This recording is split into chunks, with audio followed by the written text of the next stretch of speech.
And hello, everyone. Welcome to another edition of Business Leaders Radio. I'm John Ray, and we are coming to you from the Business RadioX studio inside Renaissance Bank in Alpharetta, Georgia. And we want to remind you that if you need a more personal experience with your bank, check out Renaissance. They've got some 200 offices across the South ready to serve you. They are big enough to be have all the services that you need for your small and medium-sized business, but they are small enough to be personal. Go to their website, renaissancebank.com, call their local office, and check them out. I think you'll be glad you did. Renaissance Bank, understanding you, member FDIC. And now I want to welcome Jason Forrest, and Jason is the CEO of Forrest Performance Group. Jason, welcome. Thank you. I'm glad to be here. Thanks so much for being here. Talk a little bit about Forrest Performance Group. How are you serving folks out there? Sure. We started our company 10 years ago, almost 11 years ago now, and we had one main goal, and that was to be the first sales training company that could actually change behavior.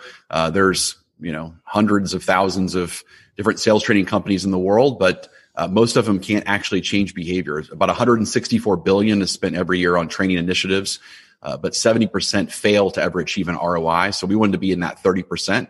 Also, our company has been an Inc. 5000 fastest growing sales training and recruiting company for the last 5 years, is also a best place to work in Fort Worth for the last 6 years. Wow. That is an amazing stat about, I guess, how much hope is getting poured into improving sales in terms of if you measure it by the dollars spent, and how little of a return there is on that. Why is that? Well, and the $164 billion is for all training initiatives, not just the sales side. But yes, sales is the single largest career field, of all the different careers. There's more people in sales than anything else. But the reason why most training fails is for a few reasons. So we actually have a formula that we teach that's kind of 5 steps. So number one is everything we teach is very tactical. It's very step-by-step, very relevant. So I wrote a book, for example, in March called How to Sell Through the Coronavirus. And so we're always trying to give people relevant today's step-by-step topics versus a lot of trainers out there, they teach people what to do, but not kind of how to do it, And then number 2, everything we do is mindset-based. And so the book that I wrote last year is called The Mindset of a Sales Warrior. So teaching the mental toughness side of selling. And then number 3, everything we do is program-based, not event-based. So most training companies, they'll do a 1-day or a 2-day event and they kind of love you and leave you. And so we believe that true behavioral change comes from experiential learning. So there's a follow-up process. And then number 4, all of our sales training also comes with a sales management component. So the sales managers are put through a coaching program to learn how to coach and sustain the concepts. And then number 5 is we have what's called a revenue operating system that really works with it's kind of like the glue that holds it all together. So that's where we work with our recruiting efforts, helping them recruit better salespeople, CRM alignment, tools, systems, awards, compensation alignment, all the other things that kind of change behavior. We got to make sure that culture is in alignment. So it's called the revenue operating system. Wow, that's awfully comprehensive, which I guess is what you really have to have if you're actually going to change behavior, right? You do. Yeah. I mean, so think about human beings, right? Human beings are a little stubborn. So whenever you bring a salesperson on, there's a lot of things that they're always asking kind of what's in it for me. And so, you have to kind of have all of these elements in alignment to truly get the behavior change you want. And we know that, right? I mean, if you think of a top salesperson versus a bottom salesperson, they could have the same territory, same circumstance, same situation, same number of leads. Everything's the same, but one is outselling the other one 4-1. And again, it's because they're following a different process. They have a different language they're using. They have a different mindset that they have. And so all of those things need to be either hired correctly as well as trained and held accountable. Let's talk a little bit about, several different elements in the sales process, but let's talk about prospecting and some of the thoughts that you bring on that particular area. Perfect. So, and I'm glad you mentioned that because one of the things that we teach is there's about 10 or 11 different factors that people will say kind of drive sales performance. So one is prospecting, contact initiated on a consistent basis. Number two is marketing. Number three is training. Number four could be territory management, the product they're selling. There's all kinds of variables, right? But the research says that there's a 50% correlation to one thing out of the 10 or 11 things, and that is contact initiated on a consistent basis, which is that prospecting. So the hard truth of the whole thing is top producers are still prospecting versus everyone else is not. And we actually have a program called Engage. And think of it as like in Top Gun, where Maverick said, they were like, engage, Maverick, engage, right? So you got to get in the fight and you've got to be in front of people. So, so we do a lot of things. I mean, my number one source of prospecting would be LinkedIn. So we're a big LinkedIn user. And so we have several things that we do. So number one, we obviously engage with the prospective customer based on kind of target markets. And then number two is we send dub videos or some sort of video email. So we use dub, D-U-B-B, but it's a competitor of BombBomb, but some sort of video email. Because whenever you send a video or any kind of prospecting effort, I want everyone to write this formula down. There's 4 things that we always teach. So number one, you want to disrupt the pattern. So with all the noise that people are getting when it comes to being contacted, I mean, think about how many emails you get in your LinkedIn box every day. I mean, it's insane, right? Mm-hmm. And so you want to stand out. And so sending a video email obviously stands out. So you want to disrupt the pattern. For example, one that I'm sending out this week is I paid $100 for a Santa to create a video for me that basically says Merry Christmas and a bunch of other things. And then I'm attaching a video on the tail end of that that sends to my top 100 prospects. So again, they're going to see Santa in their email box on a video. Well, why would you not open Santa, right? So sure. I'm disrupting the pattern. And then number two is you make it personal. So something about them, what their goals are, what they're trying to accomplish. Number three is you teach them something new. So you want to educate them. The more you educate a person, the more they're going to give you respect because they see you now as an advisor and you now know something they don't know. And so they feel like they need to be working with you. And number four is a call to action. So you always want to do some sort of call to action to put them on your calendar and that sort of thing. But so we use video emails a lot. The advantage of dub that we like is that if I send a dub video to you, I will get a response back as soon as you open the video, and I'll get a response back that shows how long you actually watch the video, as well as I can attach my calendar to it, so you can just put yourself right on my calendar. That's timely advice because you're exactly right. We're getting really kind of overloaded in LinkedIn. And that seemed to be the safe place to escape from email, right? For a while there. And now, it's gotten a little crowded. So advice on how to stand out in LinkedIn is particularly timely right now. So thank you for that. You've got something you call the 5-4-3 factor. So why don't you talk a little bit about what that's all about? Sure. So Warrior Selling is our sales training program. It's currently listed as number 1 in the United States for behavioral change by an organization called Global Gurus.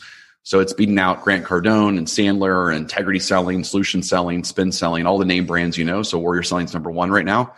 It's number 2 in the world. But in Warrior Selling, we always teach 3 things: the process, the mindset, and the language of the ultimate sales warrior. So as it relates to the 5-4-3, that's the specific process. So it's 5 steps to understand the customer's mission to improve their life. So all human beings are moving away from pain and towards life improvement. And so that first 5 steps is understanding the pain and the life improvement they're moving towards. The next is the 4 steps to present solutions. So what are your solutions to solve that problem? And then 3 steps to resolve the sale. So it's called the 5-4-3 factor. And again, that would happen after, of course, you engage. So first you have to initiate contact. You have to, your process is really, you could have the greatest process in the world, or at least in our case, second best in the world. But if you don't actually get in front of a customer, it doesn't really matter. So let's maybe marry these 2 things we've been talking about here. When you're talking about now getting in touch with someone digitally through LinkedIn, but then trying to address their particular needs? I mean, let's talk about how you counsel folks on doing that. Perfect. So that would be initially in the first 5 steps. I mean, so again, let's fast forward to you actually having a conversation with them. So once you have a conversation with them, then we teach a process called the Discovery 360. So Discovery 360 is asking questions about what they're currently doing right now that's working and not working, asking questions about the front runner, so who the competitors are that they're considering right now as an alternative, what do they like about them and what they not like about them, and then asking questions about their future vision as far as what they're really trying to accomplish and what problem are they really trying to accomplish? What does it mean for them to really accomplish those problems? So once we can find out, really the answers to those 3 things, again, what they like and don't like about what they currently have, what they like and don't like about the competitors, and then what are they trying to accomplish? What do they want, and what problem are they trying to solve? If they were to solve that problem, then we move on to the third step, which is the summary vision close, and that's where it would say something like, "So, Mr. Customer, so it sounds like what you're really trying to do is blank, and your main goal is blank, and what you're currently doing is blank, and what's working for you is this, but what's not working for you is this. And besides us, you're also looking at competitor XYZ. You like them because of blank, but you weren't really sure as far as blank that they're offering you. And so, is that kind of where you are in the process right now? Great, yeah. So that would be the way to kind of dial it in, and then that would then progress on to the fourth step, which is to category close it. And so there's 3 types of buyers. A category 1 buyer is your true just looking buyer. They haven't decided to make a change yet. Your category 2 is your overwhelmed buyer. They're definitely making a change, but they're kind of undecided with a lot of different ways they can go. And then a category 3 is they're torn between you and your biggest competitor in that situation. So step 4 is category closing it. The most important question here is, so based upon that, Mr. Customer, have you definitely decided you're going to make a change? You're going to do something different? Is this a strategic initiative for you? Folks, we're here chatting with Jason Forrest, and he is the CEO of Forrest Performance Group. So you mentioned the warrior. Let's talk about the 7 virtues of a warrior. Oh, okay. So it's actually 6. Does it say 7? Yeah, that's what it says here in my notes. But the warriors get a lot of virtues, I guess, added on along the way, maybe. So, but let's talk about 6, let's go with right? 6. Yeah, let's go with 6. So the 6 virtues of the ultimate sales warrior are, number 1 is presence. So presence is we always want to give the customer in front of us our undivided attention. Think about it in today's world of Zoom and distractions and email. You want to turn off all distractions and give your ultimate presence to the customer. Most human beings aren't used to people giving them presence anymore, And so that leads to the second virtue, which is expression. And expression is you fully expressing to them, what you mean to them and what makes you so unique. I always say leave everything on the field, kind of like in football, right? You want to fully express as if you're never going to talk to this customer ever again, and have no regrets whenever you're working with the customer. So the warrior mindset comes from obviously the samurai and the military. The samurai had a philosophy that said, go to battle and live your life as if you're permanently dead. So have no fear, when you go to battle, right? And so the warrior mindset is fully expressed, leave everything on the table. Don't ever expect to have another conversation with them. The third virtue is we have presence, expression, and then we've got surrender. So surrender is the idea of being yes and. So surrendering to the process, letting go of any expectations. One of the mistakes salespeople make is they put too much importance on getting the sale and not enough importance on following the process. So surrendering is surrender to the process. There's more to it than that. The fourth one is claim. So every day, claim your day, claim your proposal, claim your goals, claim your mindset. So it's just the virtue of claim. And then the fifth one is penetration. So how are you going to penetrate your customers with your words? How are you going to speak to their heart, speak to their soul? How are you going to penetrate new market share? How are you going to win business from your competition? And then the last one is invitation. And so invitation is the idea of how can you invite customers in to choose you? How can you have the energy or the virtue of invitation where people feel welcomed when they're talking to you? That issue of patience, I think you've touched on one there. I think probably a lot of salespeople maybe have that issue particularly in common in terms of just impatience.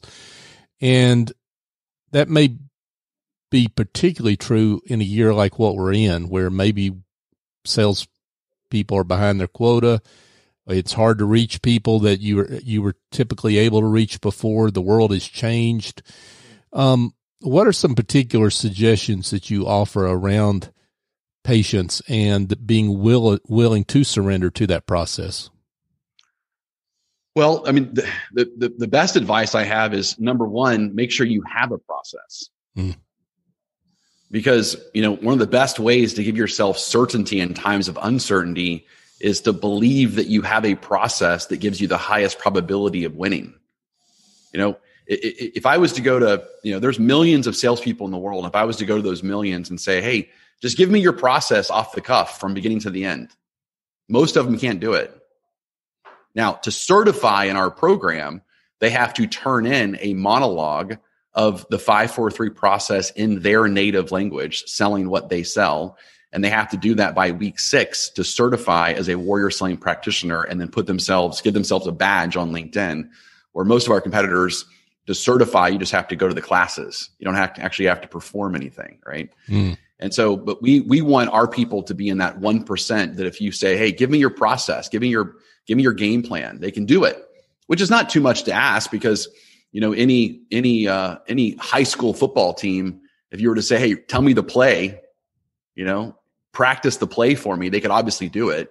So we hold our kids more accountable in the sports they play on what their processes are in order to repeat them off the cuff than we do our salespeople that are 100% responsible for our company's being able to survive and thrive and win in 2021.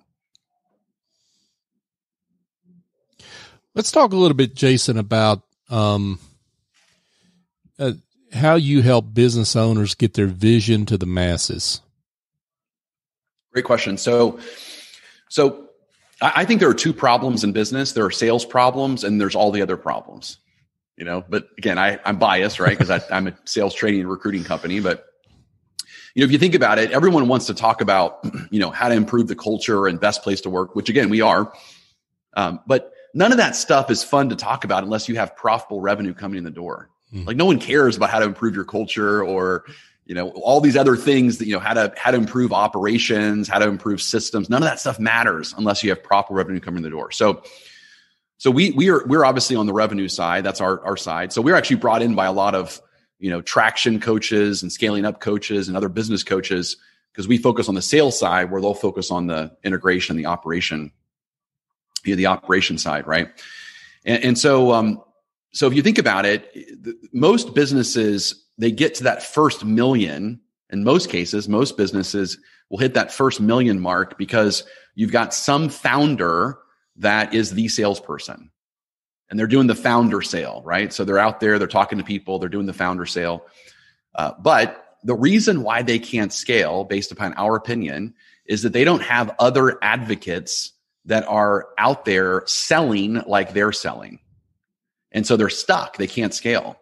And so where we help our customers get their vision to the masses is, we ask entrepreneurs, what would it mean to you if you had, 4 or 5 other salespeople that were just as passionate and just as convicted as you are about your product and service and can tell more people about it? What would that do for you? How would that scale your business?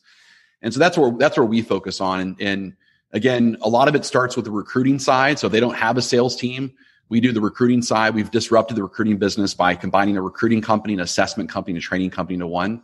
So we'll go find the person for you, use third-party assessments to make sure they're top-notch, and then we put them through a 90-day training program to onboard them successfully and then guarantee their performance as well. Now you just headed right toward my next question, which is I've got a pretty provocative statement here in the show notes I've got for you. Sales recruiters should be the last people to recruit for you. Yeah. Well, the reason we say that, so let me just say this. I did not want to get into the recruiting business. It has now become 70% of my new sales revenue in 2020, 70% of my new revenue. So wow. We've obviously hit a sweet spot. I didn't want to get into it. There's 4 things that have to happen in order to create a sales organization. Number 1, you have to hire the right people. We call them GUMPs, goal-oriented, unleashed, motivated, procedural-based. Number 2 is you have to have tactical onboarding to teach them how to be successful in the first 90 days. Number 3, you have to have a sales manager that coaches them and holds them accountable on a daily, weekly basis. And number 4 is you have to have a culture that supports, a kind of a fast-growing, fearless sales team. Well, 50% of it's who they hire. So we're working with big organizations, billion-dollar organizations, and we would help them out with the training side and the culture side, and we would consult for them and tell them how to recruit. And the ones that would recruit the right people were way more successful than the ones that didn't follow our advice, right? And so we couldn't find a third-party recruiting company out there that was any good. So most recruiters, unfortunately, they themselves have a lot of leashes. So a leash is any sort of mental resistance that holds you back. So let's say a sales recruiter doesn't like salespeople. Well, I might sound too aggressive for them. So they're interviewing me, and they go, I don't think Jason's going to fit with my culture because he's just too much. Because they don't like salespeople, right? Or maybe they themselves don't have strong goal clarity. And so a salesperson comes across in the interview with very clear objectives of what they're going to accomplish, their career plan. I don't think they're going to fit with our culture. So a lot of recruiters, they have their own reluctances, fears, leashes, limiting beliefs. And because of those biases, they will eliminate the best people, and those best people will now go work for the competition and outsell them. Wow. And so what you're describing is a source of growth for your company that's really come out of nowhere. It's a big problem in the market here that you're addressing. It came out of a problem that we were trying to find a third-party sales recruiting company that we could refer to our clients. We couldn't find anyone. We couldn't find anyone that truly focused only on sales. Most recruiting firms focus on other things and kind of dabble on sales. Number 2 is they wouldn't use assessments. So recruiters wouldn't use assessments. Instead, it slowed their process down. They just want to place people. So we think that's a huge integrity problem. And then I'm also a master practitioner in what's called neuro-linguistic programming. So we have questions that our recruiters use to remove the biases from them. Simple A/B testing that the candidate has to answer the question and move forward. So no other third-party recruiting company would use that because that would slow them down. And of course, none of them had the training built in. So we just, again, we're trying to solve a problem that we couldn't find a solution to. And yes, we hit the sweet spot because it's now 70% of our new sales in 2020. Wow. That's awesome. Great work. You're a expert in helping organizations create best place to work cultures. I mean, that's one of the areas of your focus. How does that work in terms, and maybe the way you ask the question is, what's the biggest obstacle that you see that companies have in getting to a culture like that? So I'll just kind of rant on a few things. So number 1, you have to have leadership that actually wants to do that. That's number 1, right? So I think a lot of leaders don't really care about that. So, and they might say they care, but how many leaders are actually even taking an assessment to see if they're a best place to work? It only costs you a few $100s a year to even go to your local business publication and even do the assessment to see if you qualify.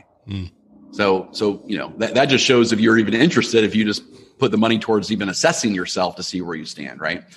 So number 1, that's that. Number 2 is it's really a hiring award in a lot of cases.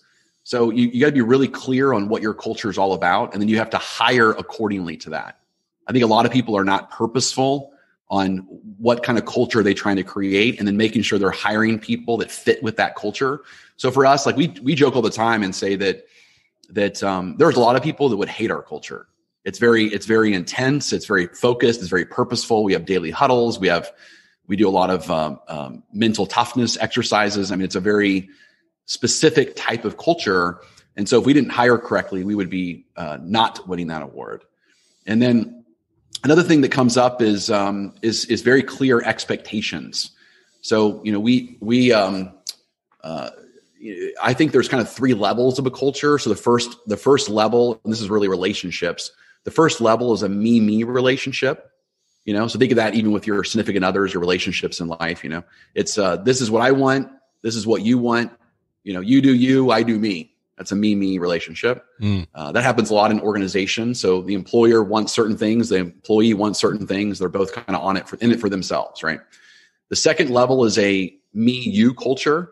That's a contract culture. That's okay. It's like a marriage. It's like, here's my vows to you. Here's your vows to me. And then a third level of a culture is a us culture. And that is, we're doing this for the betterment of each other. And we're always kind of leaning in, helping each other out. We are definitely not a level 3 culture. We have moments of that. But what I always tell people is you can't even think about being the best place to work unless you are a strong contractual culture. You have clear contracts with your employees. They know what's expected of you. You know what's expected of them. And you have constant 360 evaluations around it. Good words here, folks, from Jason Forrest, and he is the CEO of Forrest Performance Group. Jason, I'd love it if you could share maybe a success story. You don't have to mention names, of course, but maybe a situation or two that your intervention has really helped change things for that company. Sure. So a couple that come to mind. So we have big, long programs as well, like 12-month engagements or longer. Some of our clients have been with us for 8 or 9 years on a monthly basis. And 90% of our clients that were with us for at least 12 months prior to March of COVID met or exceeded their sales goals when their competitors were shutting the doors down. So wow. 90% of our customers, again, were with us for at least 12 months prior, met or exceeded their sales goals. And then on our recruiting side, we did a case study recently where we placed 13 salespeople, and the average performance went from first sale went from 65 days to 25 days. So prior to us, the incumbents had their first major sale in 65 days, took it down to 25 days on average. And then in the first 6 months, went from 6 sales to 13 sales in 6 months. So basically doubling the speed of first sale and then the performance on the recruiting side. Wow. Great work. Jason, this has been great. Lots of things I think for folks to chew on in terms of what you've delivered here. So thank you for that. And I know someone out there's, I'm sure, been heard something that's compelling. They'd like to be in touch. Tell them how they can do that. Sure. So of course, just our website at fpg.com. If you go to the website, you can actually just book yourself right on our calendar to have a conversation. There's plenty of booking links there. As well as you can personally just email me at jason@fpg.com. So again, F is in Forrest, P is in Performance, G is in Group.com. We also have I did a webinar on the 5 mistakes of hiring and onboarding. And so if anyone's interested in that, just email me and I'll send you a link to the webinar. Jason Forrest with Forrest Performance Group. Jason, thanks so much for being with us. Thank you very much. Great to be here. Thank you. Folks, just a quick reminder that if you've got administrative tasks that are weighing you down in your business, give Essie Escobedo at Office Angels a call. She deals with business owners across the country, and you can find her at officeangels.us. If you're timid and don't want to give her a call, well, just give her a call. You can find her at 770-442-9246. And she's been working virtually for 20 years, so a pandemic does not scare her. And what you do is explain your problem, and she sends in an angel that flies in and gets the job done on an ongoing or as-needed basis. Essie Escobedo, Office Angels, and I use their services, and they are fabulous. I can assure you of that. And folks, just a quick reminder, you can find this show on the Business RadioX network. Business Leaders Radio is the search term. We're on all the major podcast apps. We would love it if you would find the show on your favorite app and give us a great review, because it helps people find the show. And it's not about me. It's not about us. It's about the great business leaders that we have on our show, like Jason, and people that need their services and can find them. So we would love it if you would do that for us. So for my guest, Jason Forrest, I'm John Ray. Join us next time on Business Leaders Radio.